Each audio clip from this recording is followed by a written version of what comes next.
Boa noite a todos, a todas. Dr. Aguinaldo, em seu nome eu gostaria de agradecer a oportunidade de estar nessa casa de orações.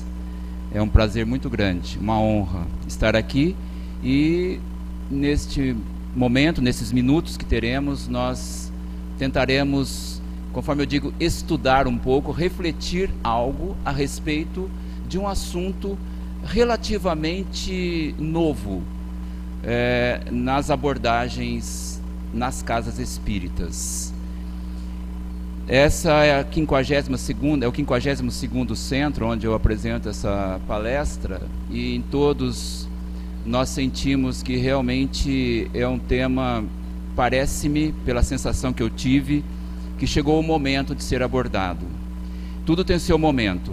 E eu lembro que nós sempre ouvimos nas palestras, lemos inclusive livros sobre o tema, o assunto, transição planetária. Nós sabemos que estamos numa fase importantíssima de transição à regeneração. E eu sempre lembro que quando nós lemos a literatura básica do Espiritismo, nós aprendemos que um planeta de regeneração é muitíssimo, muitíssimo diferente de um planeta de provas e expiações. Então, às vezes, nós imaginamos que as mudanças que temos que empreender em nosso comportamento, em nossos hábitos, em nossa maneira de pensar, são relativamente pequenas ou não tão grandes, mas, em verdade, são profundas. E cá estamos nós, depois de tantos anos de contato com os preceitos morais evangélicos, de tudo aquilo que Jesus nos ensinou e tantos outros mestres, estamos trabalhando no sentido de aprender a amar, no sentido de, e consequentemente, para que aprendamos a amar, precisamos aprender a perdoar, a retirar as mágoas dos nossos corações. Por isso que eu digo, mesmo determinados temas que ainda não são abordados, eles devem começar a ser abordados, sobre eles refletirmos, porque transição planetária, repito, ela está aí. E depende de nós, conforme o capítulo 18 do Evangelho segundo o Espiritismo de Allan Kardec, muitos os chamados, poucos os escolhidos.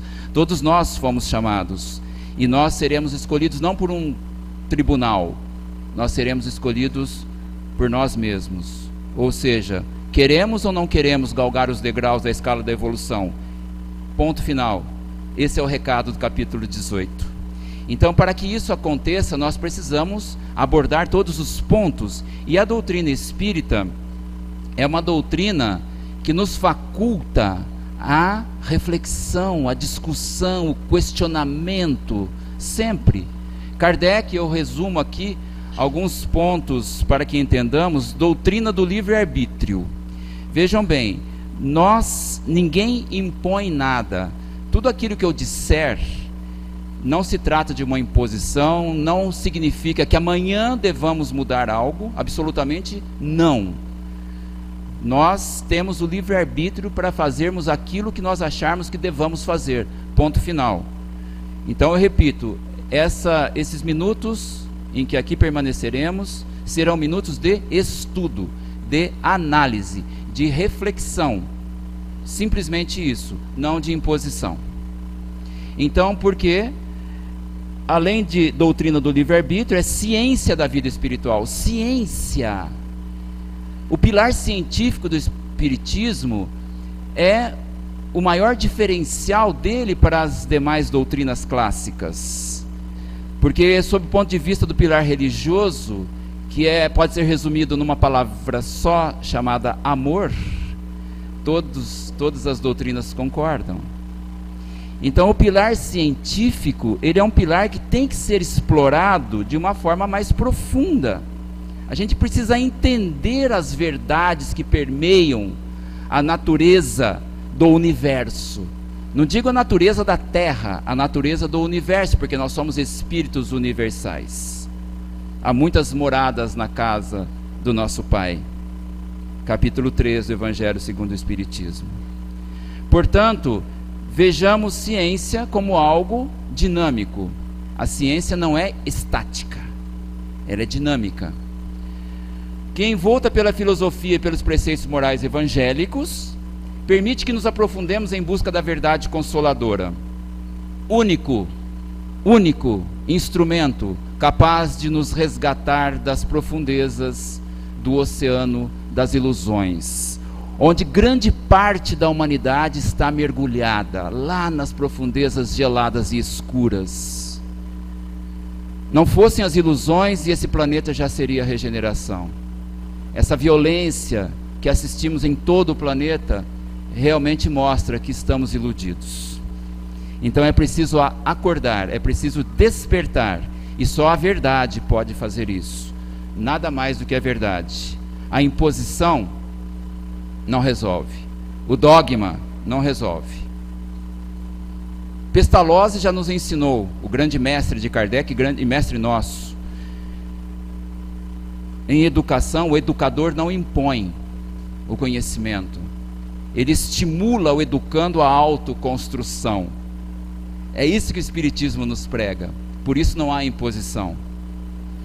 Então vejamos, dito isto, adentro diretamente o tema da noite, alimentação e evolução espiritual, dizendo que ao longo do tempo em que eu estudei e continuo estudando esse assunto, não só sob a ótica, tanto sob a ótica científica, porque por mais de 20 anos eu fui professor na Faculdade de Medicina Veterinária e Zootecnia da Unesp de comportamento animal, então eu estudei muito essa questão do comportamento animal, me aprofundei, e também o Espiritismo.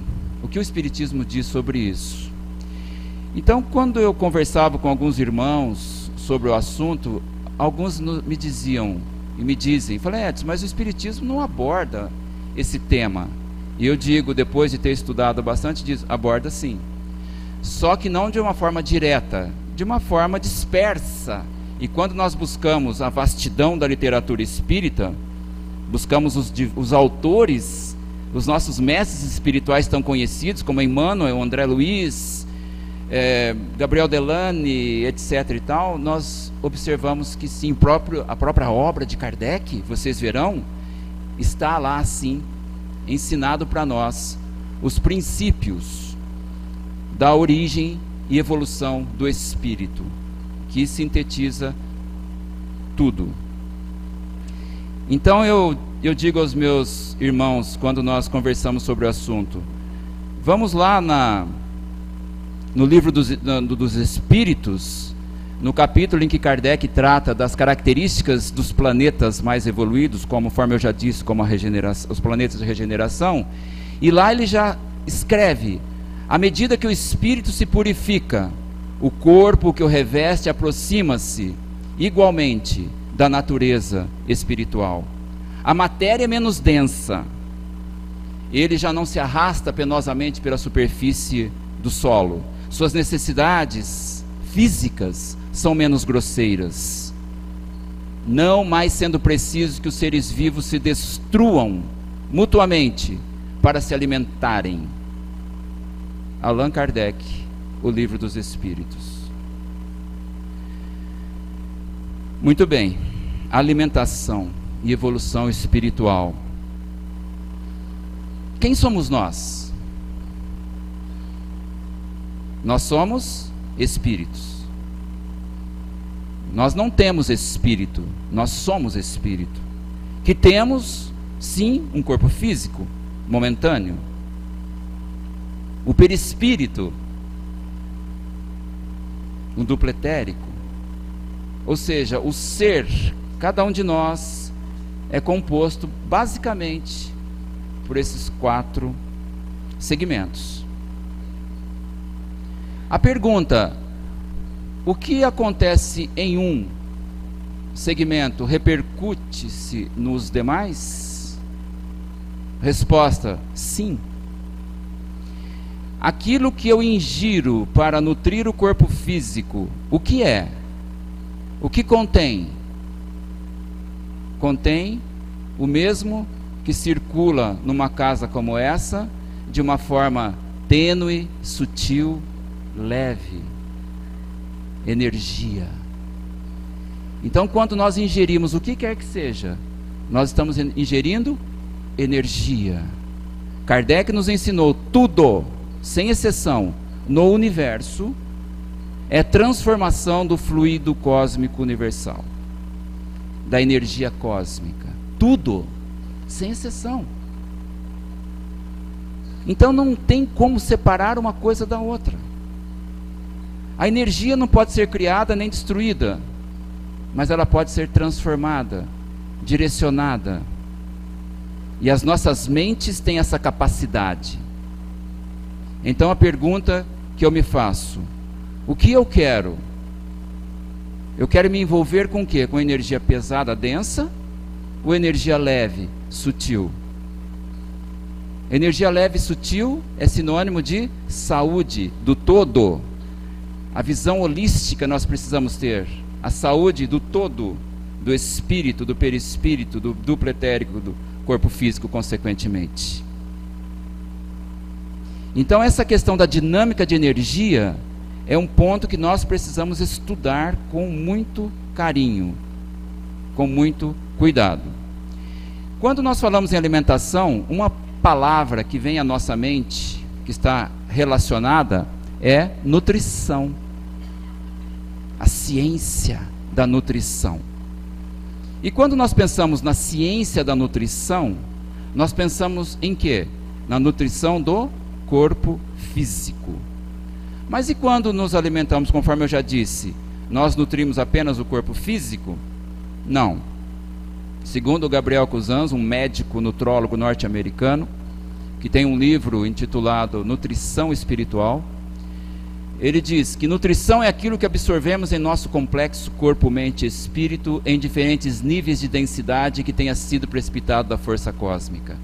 Essa definição é fantástica. É uma definição real, verdadeira. Então, quando nos sentamos à mesa, ou muitas vezes nem nos sentamos à mesa, deveríamos sempre nos sentar à mesa e encarar o nosso momento de alimentação como um momento de oração. E cada um de nós que se pergunte: como que eu estou me comportando com relação a isso? A minha alimentação. Então vejamos que a nutrição, ela tem que ter a visão holística, integrada, do todo. Quando o alimento é preparado com amor, as pessoas que o consomem recebem esse sentimento. O que é amor? É energia sutil, é energia leve. Então eu sempre faço um exercício assim: imaginemos um agricultor, levanta-se de manhã, faz a oração com um sorriso na face, diz: vou semear, e sai pelo campo espalhando as sementes com amor. Essas sementes vão produzir alimento para muitos irmãos, e acompanha o desenvolvimento daquelas plantas, cuida delas, elas crescem, florescem, frutificam, chega o momento da colheita, ele colhe, sempre com amor, e nos entrega com amor, e nós devemos receber aquilo com amor. Levamos para nossa casa e preparamos, deveríamos preparar com amor. Normalmente a gente reclama todos os dias a mesma rotina e tenho que ir para a cozinha. Eu até brinco com a minha esposa: não é para a cozinha que você está indo, é para o templo, porque ali é preparado um alimento, uma energia importantíssima para a saúde do todo, do ser. E a gente se alimenta porque a gente sabe que a gente não pode viver sem alimentação, porque a nossa alimentação hoje é terrível em todos os sentidos. Em todos os sentidos. Então nós precisamos parar e pensar nesse tipo de comportamento que nós estamos tendo. Então o amor, ele chega no momento da preparação e no momento da ingestão, quando a família deveria reunir-se em torno de uma mesa, com a televisão desligada, com todos os problemas do trabalho lá fora. Deixemos tudo lá fora, tranquemos a porta para que eles não entrem, porque aquele é um momento sagrado. Nós não buscamos tanto a saúde começa daí.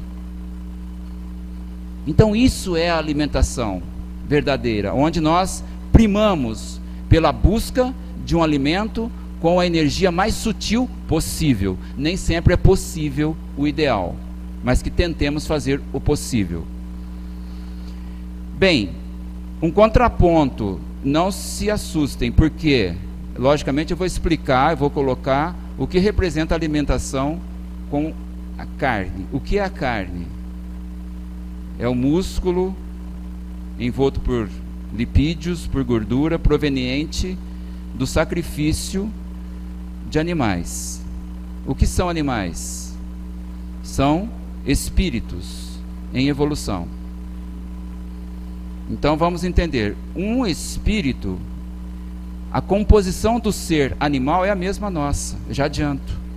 É o espírito, o perispírito, o duplo etérico e o corpo físico. Então significa que o animal desencarna como nós? Desencarna como nós. O corpo físico se desfaz, o espírito e o perispírito se afastam do corpo físico. Então ele reencarna-se? Sim, ele reencarna-se. Então nós veremos, a partir de referências, conforme eu já disse, de mestres nossos, do Espiritismo, como é a cadeia da evolução espiritual. Então por isso que eu digo, não nos assustemos, por outro lado, e não nos preocupemos, e não queiramos mudar o nosso hábito amanhã, porque isso não seria real, seria uma mudança artificial. Nós temos que trabalhar a mente, e no momento oportuno, naturalmente, a gente vai chegar lá. Quando? Cada um tem o seu tempo. E não nos sintamos culpados, porque a questão da utilização da carne na alimentação é cultural. É cultural. É uma cultura da humanidade já de muitos séculos. Então, tranquilos. Vamos estudar. Simplesmente isso. Quando nos alimentamos de carne, estamos sujeitos a absorver energias pesadíssimas que se impregnam em nossos corpos espirituais e se difundem ao nosso corpo físico, expondo-o a disfunções e desequilíbrios orgânicos sérios. Eu vou colocar uma outra referência, vocês verão que só mudam as palavras, o conteúdo é o mesmo. A substância astral inferior que exsuda da carne do animal penetra na aura dos seres humanos e lhes adensa a transparência natural, impedindo os altos voos do espírito. Terceira referência: a carne contém fluidos pesados e as pessoas que se alimentam dela carregam um campo magnético bastante denso. Assim, todos deveriam afastá-la de seus pensamentos e de seu cardápio. Aí vem uma pergunta: muito bem, nossa, me assustei e vou parar de comer carne porque foi dito por 3 autores, e tem uma infinidade de autores, mas eu coloquei só 3 nessa parte. Eu, durante a minha vida profissional, eu fui especialista em carne por vários anos. Eu fiz curso de pós-doutorado no exterior, montei laboratórios, da mesma forma que eu faço palestras espíritas hoje. No passado eu fazia palestras pelo Brasil inteiro sobre qualidade de carne. Então, eu convivi em abatedouros.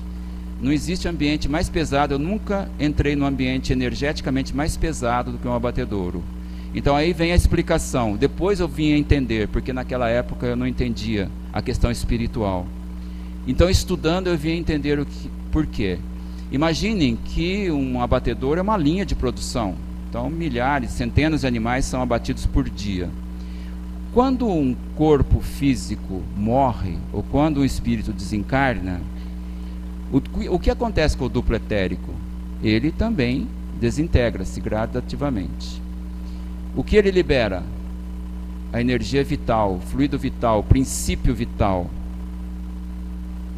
em grande quantidade. Então, logicamente, ali se encontram espíritos vampiros, que vão sugar aquela energia. E, logicamente, espíritos vampiros têm uma vibração, um padrão energético extremamente baixo, uma energia extremamente densa, que fica, conforme foi dito, impregnada, magneticamente impregnada na carne. Além, logicamente, do que o animal sente no sofrimento do sacrifício. Então, é uma questão energética. Mais uma vez eu digo, é dinâmica de energia. Ponto. É isso que nós devemos entender. Por outro lado, esse provérbio chinês muito interessante: a agricultura é a arte de colher o sol.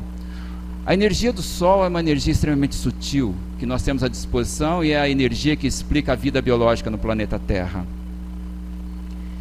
As plantas, os vegetais, têm uma capacidade maravilhosa de transformar essa energia solar numa energia que nós podemos ingerir e, logicamente, alimentar os nossos corpos físicos. Vejamos que se dissermos, agora eu vou comer um pouquinho de sol, nós não estamos errados, porque nós estamos comendo sol transformado pelas plantas, através dessa maravilhosa equação que nós aprendemos em ciências lá no início dos nossos estudos, ainda crianças. Mas talvez nós nunca demos o valor que merece a essa operação maravilhosa chamada fotossíntese. Olha o que as plantas fazem por nós, é algo que nós devemos, nas nossas orações cotidianas, agradecer a Deus pela maravilha da fotossíntese, pela maravilha dos vegetais, bem como pela maravilha que os animais representam. Ela capta o gás carbônico através das folhas, que por sinal nós estamos produzindo em demasia, o que explica o aquecimento global, né? Pelo nosso consumismo exacerbado, pelo nosso materialismo que se aprofunda sempre, mas a água que as raízes puxam do solo e a luz solar captada então pela clorofila que está nas folhas das plantas, aquilo transforma-se num grande laboratório que produz para nós a energia para nos manter vivos, mas o oxigênio essencial também à nossa vida. É uma coisa fantástica, maravilhosa. Então, essa energia solar armazenada pelas plantas é maximizada quando consideramos alimentos orgânicos, integrais e em dietas vegetarianas. Aí no livro, inclusive, vocês verão, Aguinaldo, você verá que há uma foto de uma pesquisa feita em Botucatu, na Faculdade de Agronomia da Unesp, em que foi feita a bioeletrografia de pedaços de folhas de plantas orgânicas comparado com plantas cultivadas convencionalmente. E vocês verão que a aura é diferente. A aura das plantas orgânicas ela é mais ela brilha, ela é mais íntegra. Então, a ciência demonstra tudo isso. E tem uma explicação que, logicamente, nós não daremos agora, em função, logicamente, do nosso tempo. Alimentos integrais e em dietas vegetarianas. Aquele médico nutrólogo norte-americano, conforme eu disse, ele escreveu: a dieta vegetariana evita a desarmonia da matança de animais. Há uma harmonia natural entre as plantas e o ser humano. Muito bem. Agora eu vou entrar numa questão que acho que muitos dos senhores e senhoras conhecem. Quando lemos o livro dos Espíritos e chegamos à questão 723, a resposta dos Espíritos da codificação nos remete a uma dúvida atroz. Kardec pergunta, na vossa constituição física, a carne nutre a carne? Resposta: na vossa constituição física, a carne nutre a carne, de outra maneira o homem enfraquece. Então essa resposta à pergunta de Kardec é referente à alimentação com carne. Lembremos que a primeira edição do Livro dos Espíritos foi lançada em abril de 1857. E eu vou mostrar aos senhores que naquela ocasião, muitas verdades que hoje nós temos condição de entender, naquela época seria impossível Kardec ter escrito, pois senão o Espiritismo teria nascido morto. E daqui a pouco eu vou mostrar e comprovar isso. Bem, quando nós analisamos, eu não direi que a carne nutre a carne, está errado. Isso aqui está codificado. Quando a gente vai lá na Gênese de Allan Kardec, nós observamos que ele escreveu que, do ponto de vista corporal e puramente anatômico, o homem pertence à classe dos mamíferos, da qual não difere senão por alguns detalhes da forma exterior.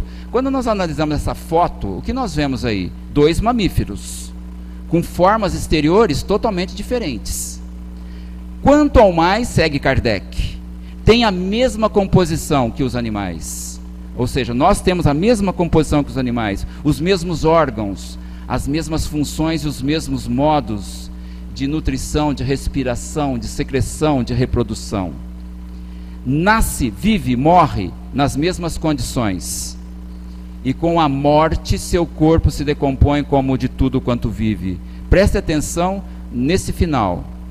Não há em seu sangue em sua carne, em seus ossos, um átomo diferente dos que se encontram nos corpos dos animais. Allan Kardec. Está muito claro aqui. Aí vocês perguntariam, mas isso aí foi escrito lá no século XIX? O que a ciência atual diz? Confirma totalmente o que está escrito. Está perfeitamente correto. Bem, esse pensamento de Kardec, ele é muito importante. Eu digo assim, nós deveríamos tê-lo pregado na parede da nossa sala. Porque ele disse, o espiritismo, marchando com o progresso, jamais será ultrapassado. Isso é uma responsabilidade que nós espíritas trazemos. Continuar o trabalho que ele iniciou, de uma forma magnífica. Por quê? Se novas descobertas demonstrassem estar em erro sob um certo ponto, ele se modificaria sobre esse ponto. Se uma nova verdade se revelar, ele a aceitará. Não nos esqueçamos jamais dessas palavras de Kardec. Aí vocês devem imaginar, já sei, o Edson está preparando o terreno para dizer que a carne nutre a carne está errado. Não direi isso. E agora eu coloco mais uma questão da Gênese. No pão e nos legumes que comemos não há certamente nem carne, nem sangue, nem ossos, nem matéria cerebral. E, no entanto, estes mesmos alimentos produzirão essas diversas substâncias pela transformação de seus elementos constitutivos mediante a sua decomposição e recomposição no trabalho de digestão e elaboração orgânicas. Sob a ótica da ciência atual, repito, está correto? Corretíssimo. Assim é o metabolismo no nosso organismo, no nosso corpo físico. Allan Kardec, a Gênese. Então, por uma questão de lógica, o significado de a carne nutre a carne seria o corpo físico animal, de qualquer animal, e nós somos animais, deve ser alimentado pelos nutrientes que o compõem, ponto. Mas quais são os nutrientes que o compõem? Como que eu vou saber? Como que eu vou balancear minha dieta? Bom, aí já não é uma questão nossa, é uma questão que os nutricionistas conhecem, que os médicos nutrólogos conhecem. Então eu sempre digo, independentemente da nossa opção alimentar, nós deveríamos procurar um profissional da saúde que nos orientasse como nos alimentarmos. Porque existem indivíduos onívoros que comem carne e vegetais com problemas de desnutrição. Existem indivíduos vegetarianos com problemas de desnutrição. E assim por diante. Veganos com problemas de desnutrição. Vocês viram que eu não disse carnívoros, né? Porque nós não somos carnívoros. Carnívoros são os felinos, por exemplo. Os gatos, o leão, as onças, esses são carnívoros. Nós somos onívoros. Bem como os canídeos, os cães, eles não são carnívoros, eles são onívoros. Eles se alimentam de vegetais e carne. Um outro ponto importante nisso, se a carne nutre a carne fosse realmente, temos que nos alimentar com carne, e se nós somos iguais aos animais, conforme que está escrito ali na Gênese, como explicar que a vaca não come carne? O cavalo não come carne, a ovelha, a cabra não comem carne, um elefante, uma girafa não comem carne, e assim por diante. Os herbívoros não comem carne. Então não teria nexo, realmente não teria nexo. Mas naquela época, era assim que ele deveria ter escrito. Bem, falemos algo agora a respeito da origem e evolução do espírito. E vocês verão que eu trago agora palavras de um ícone do espiritismo. Seu pai, amicíssimo de Allan Kardec. Sua mãe, uma das médiums que trabalhou na equipe da codificação com Allan Kardec. Eu estou falando sobre Gabriel Delane, que em sua obra Evolução Anímica nos ensina, nos traz palavras que são extremamente profundas e que eu já adianto, será que está certo? A ciência moderna já comprovou que sim, Gabriel Delane está certo. Então ele escreveu, os sentimentos morais como o remorso, o senso moral, a ideia do justo e do injusto, encontram-se em germen em todos os animais, podendo manifestar-se em ocasiões oportunas. Vejam a profundidade dessas palavras. Entre a alma do homem e a do animal, não existe mais que uma diferença de graus, tanto do ponto de vista moral, como do intelectual. Então hoje nós não podemos dizer, porque a ciência moderna já comprovou, que animal não tem inteligência. Animal tem inteligência, sim. Animal tem memória, sim. Animal tem, inclusive, comprovado, agora, em 2012, foi publicado cientificamente, que os animais têm consciência. Então, todos aqueles paradigmas que nós trouxemos ao longo de séculos, devem ser derrubados. Caíram. A ciência derrubou. Né?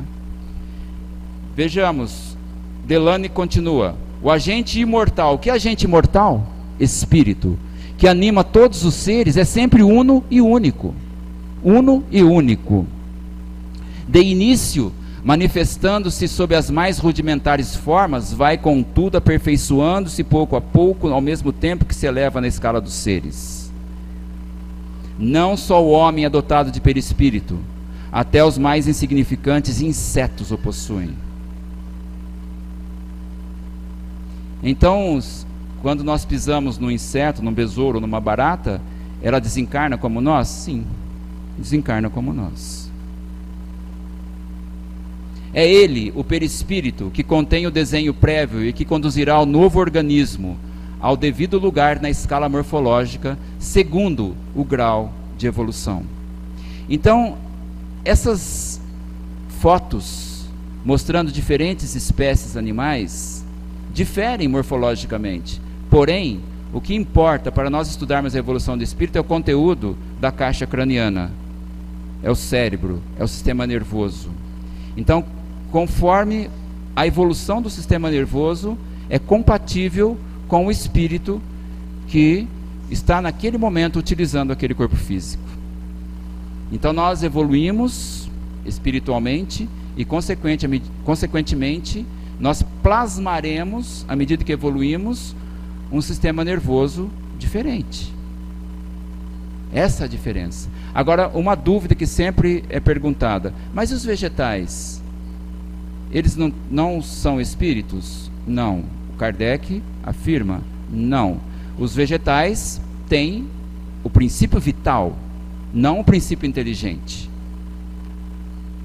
Dos 5 reinos da natureza, apenas o reino animal é composto por espíritos. Todos são espíritos. Uma bactéria não é espírito.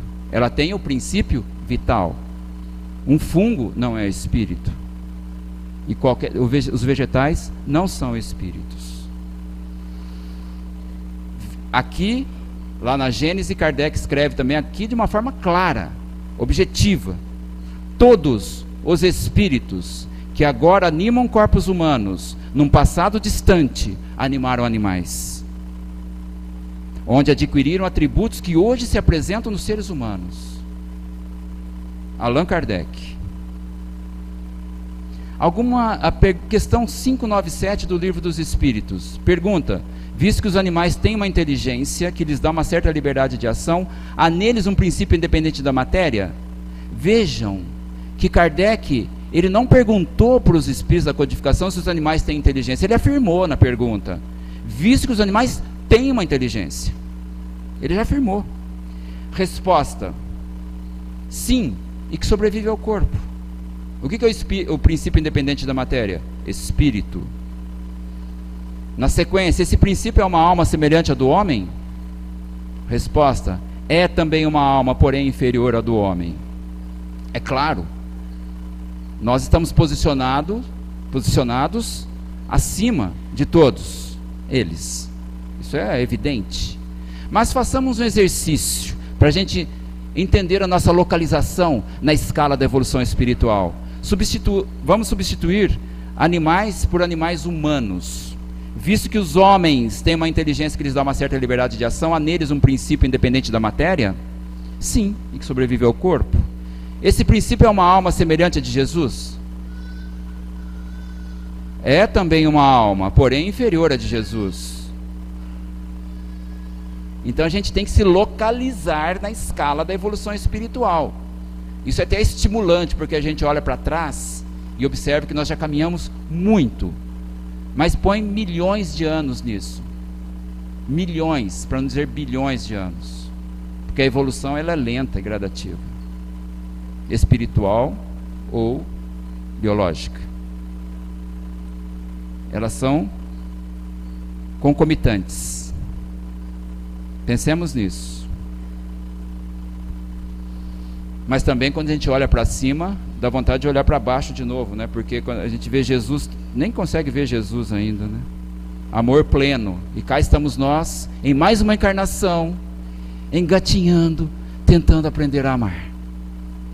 Eu repito, tentando entender o que é perdão, tentando entender que mágoa não é compatível com a evolução espiritual. Como é difícil. É difícil mesmo. É difícil mesmo. Evoluir não é fácil. Outra pergunta: a alma dos animais conserva depois da morte sua individualidade e a consciência de si mesma? Tem muitos conceitos errados com relação à individualidade. Sim, o espírito quando origina-se ele é indivíduo a partir daí. Há um confundimento de alma-grupo. Alma-grupo não é o todo. Alma-grupo são espíritos que têm o mesmo padrão vibratório. Então nós não temos espíritos de chimpanzé junto com espíritos de besouros, por exemplo. São almas grupos diferentes. Então não confundamos, porque isso está claro na codificação. O espírito origina-se simples e ignorante, e indivíduo, como indivíduo. E assim inicia a sua trajetória evolutiva. Sua individualidade, sim. Está aqui a resposta clara na questão 598 do Livro dos Espíritos. Mas não a consciência do seu eu. A vida e a inteligência permanece no estado latente. Então é por isso que o animal ele não fica na erraticidade por muito tempo. Ele desencarna e reencarna rapidamente. Porque a fase de aprendizagem dele é aqui, na crosta. A fase importante de aprendizagem. Nós não. A tendência é que desencarnemos e continuemos estudando, reencarnamos e continuamos estudando, aprendendo e assim vai. Nós já temos essa condição, eles ainda não. Espírito verdade. Vejam que só mudam as palavras, a essência é a mesma. A mesma. A alma do homem no seu início, na sua infância, teve por origem uma série de existências que precedem o período que chamamos de humanidade. Existe alguma dúvida nessas palavras do Espírito Verdade? Existe alguma dúvida nas palavras já citadas de Allan Kardec? Não, não há dúvida. Eles são claros. Caibar Schutel já nos ensinou, todas as almas têm a mesma origem. O homem atravessou a escala zoológica para chegar a ser homem.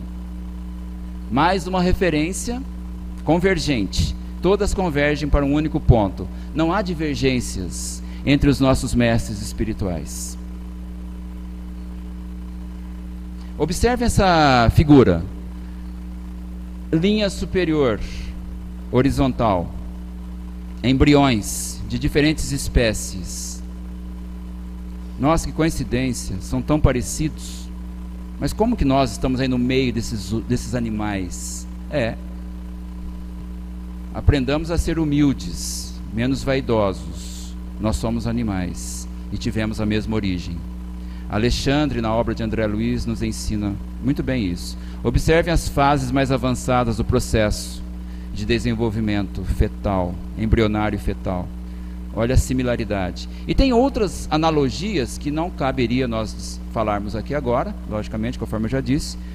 O tempo não nos permitiria. Mas que essa figura fique em nossa mente para a nossa reflexão. Bem, eu disse há pouco que Kardec não poderia ter escrito mais detalhes sobre a alma dos outros animais lá no século XIX. Vejam que em 1866, 9 anos após o lançamento do Livro dos Espíritos, Kardec escreveu na Revista Espírita, janeiro de 1866, busquem na Revista Espírita e lerão esse artigo de Kardec, cujo título é As mulheres têm uma alma? Como poderíamos esperar que Kardec escrevesse sobre a alma dos animais se naquela época a humanidade tinha dúvida se as mulheres tinham alma. Pensemos nisso. Por isso que eu disse no início, tudo tem o seu momento. Não era naquele momento. O Espiritismo teria nascido morto, repito, morto.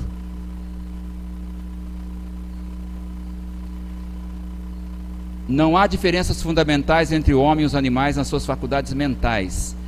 Pensem, reflitam nessas palavras, no significado delas. Quem escreveu isso? Não é possível.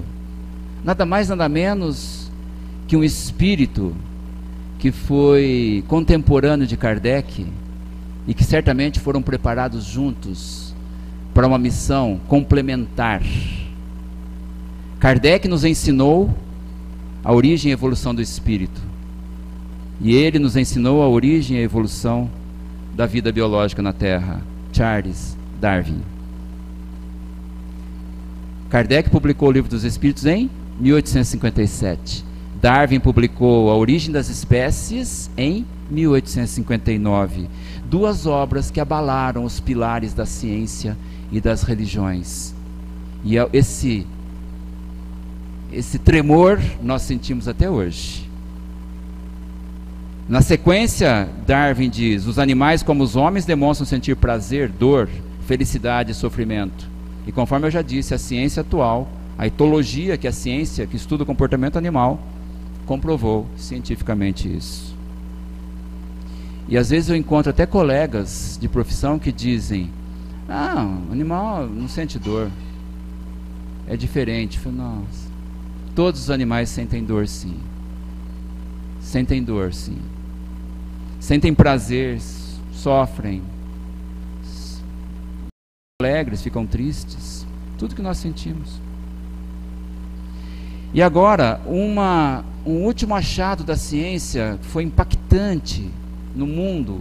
Um grupo de cientistas, 25 cientistas liderados por um neurocientista, um jovem neurocientista canadense chamado Philip Lowe, em 2012 em Cambridge, se reuniram-se para anunciar o desenvolvimento de um instrumento, de um equipamento que permite aos portadores, já numa fase mais avançada, de esclerose lateral amiotrófica, como exemplo, o grande físico inglês Stephen Hawking, que inclusive fez parte desse grupo de pesquisa, desenvolveram esse equipamento e, logicamente, estudando o sistema nervoso dos outros animais, sem querer, não era esse o objetivo, concluíram que os animais têm consciência.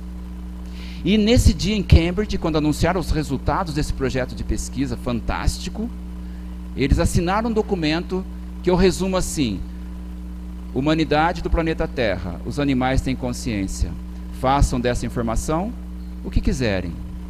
Aí a revista Veja entrevistou o Philip Lowe, que disse: sabemos que todos os mamíferos, todos os pássaros e muitas outras criaturas como o povo possuem as estruturas nervosas que produzem a consciência. Isso aqui é ciência de ponta que chegou a essa conclusão. Isso quer dizer que esses animais sofrem. É uma verdade inconveniente. Sempre foi fácil afirmar que animais não têm consciência. Agora temos um grupo de neurocientistas respeitados que estudam o fenômeno da consciência, o comportamento dos animais, a rede neural, a anatomia e a genética do cérebro. Não é mais possível dizer que não sabíamos. Vejam o currículo dele, resumidinho. É um grande cientista. Aí o repórter perguntou a ele qual o impacto desse achado na vida dele. E ele disse: acho que vou virar vegetariano. É impossível não se sensibilizar com essa nova percepção sobre os animais, em especial sobre a sua experiência do sofrimento. Bom, a partir de agora, já chegando no final da nossa fala, eu vou rapidamente apresentar para os senhores e senhoras alguns pensamentos de personalidades importantes da história da humanidade. Personalidades todas elas certamente conhecidas por nós.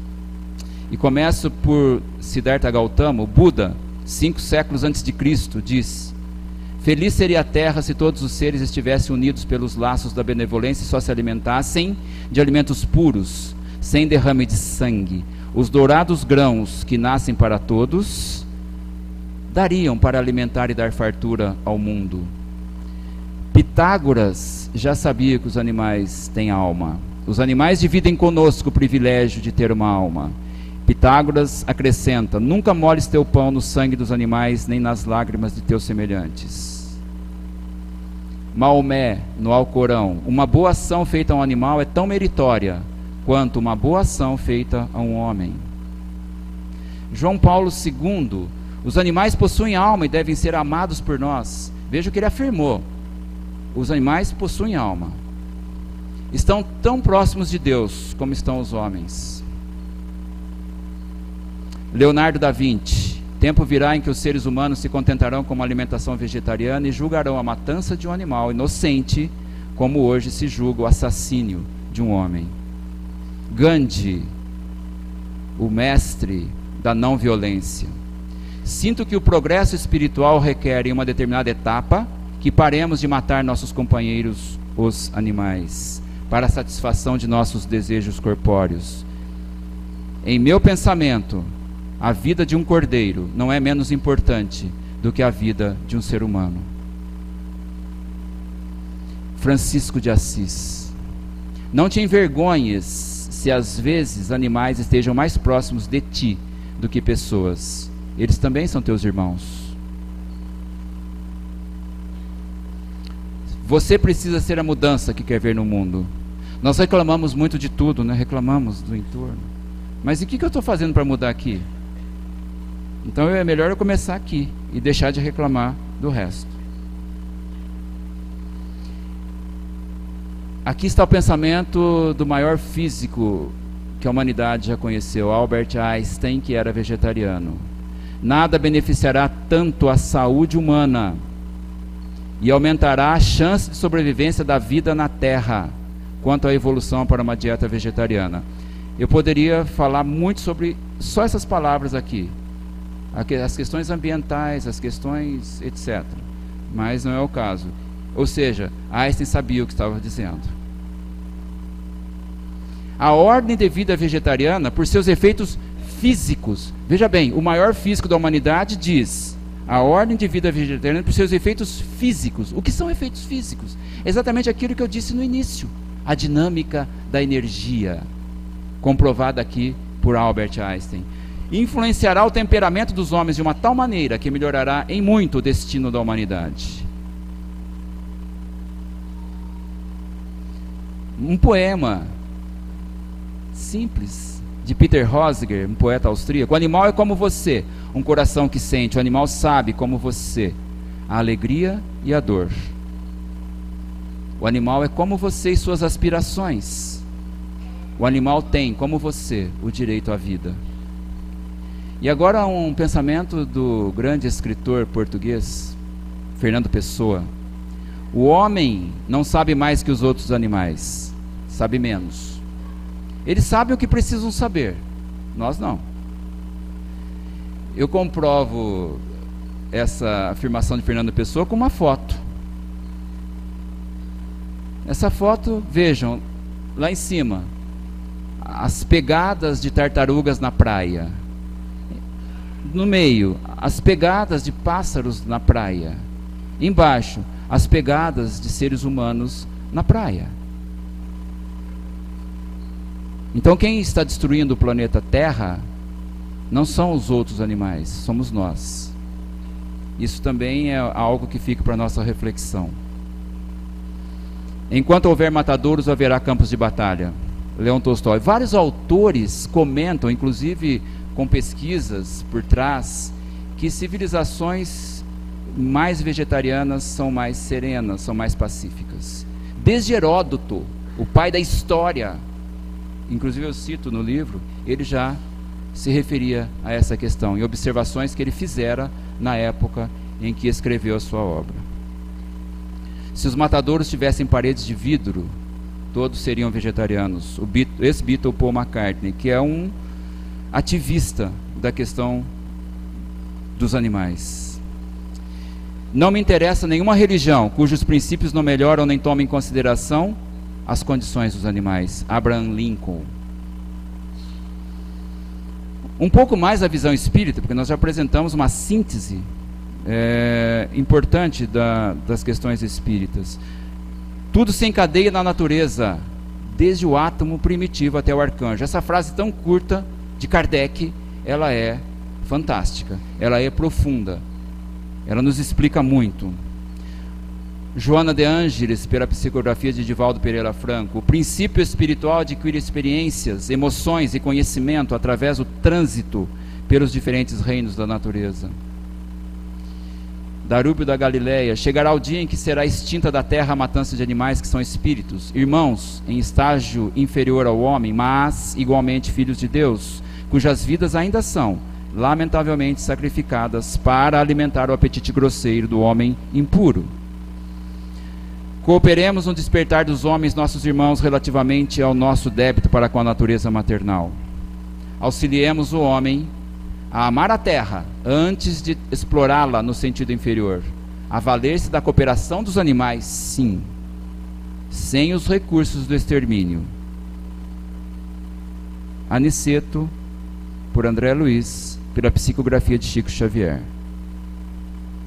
Alexandre, na obra de André Luiz, por Chico Xavier. Nos esquecíamos que a nossa inteligência, tão fértil na descoberta de comunidade e conforto, teria recursos de encontrar novos elementos e meios de incentivar os suprimentos proteicos ao organismo sem recorrer às indústrias da morte.